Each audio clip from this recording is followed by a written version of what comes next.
Welcome to this week's GSC Digital Network Gridiron Update, presented by Florida's Space Coast.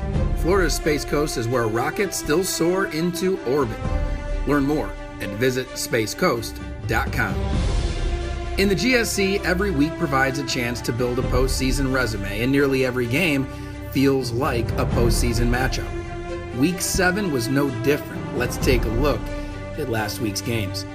A pair of special team touchdowns in the fourth quarter clinched West Alabama's impressive 31-7 victory at number 24 nationally ranked West Georgia. Austin Grammer threw for 338 yards and a pair of TDs as the Tigers won their third straight game, while the Wolves saw their 18-game home win streak snapped. Roland Rivers threw for 330 yards and 5 touchdowns as Valdosta State outlasted Mississippi College 42-41 on the road.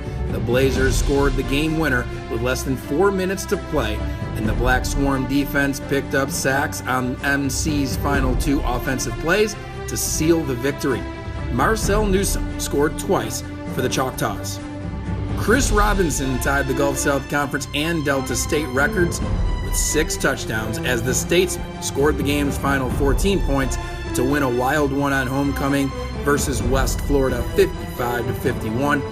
UWF finished with 557 total yards, not bad for their first ever season of college football. 10th ranked North Alabama dominated Shorter 45-0 to win their 12th straight homecoming game and remain undefeated in GSC play.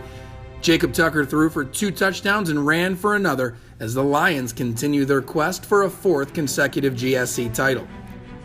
Gary Holmes returned the opening kickoff 89 yards, and Florida Tech would score 3 plays later to set the tone in a 48-14 win versus Fort Valley State on homecoming.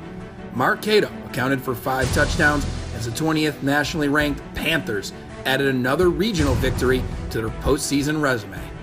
UNA sits alone atop the GSC standings with UWA and Florida Tech 1 game back in the loss column. The GSC Game of the Week, presented by Florida's Space Coast, makes its first visit to Pensacola, Florida, as West Florida hosts Shorter. Catch all the action beginning at 1 Eastern, noon Central, live on ESPN3 and the Watch ESPN app. In other action this weekend, Mississippi College travels to West Georgia. Delta State heads to Valdosta State, and Florida Tech will be at West Alabama in a game featuring 2 of the conference's hottest teams. Week 8 action wraps up with league leader North Alabama hosting future GSC member North Greenville. For more scores, recaps, and information on the GSC, visit gscsports.org.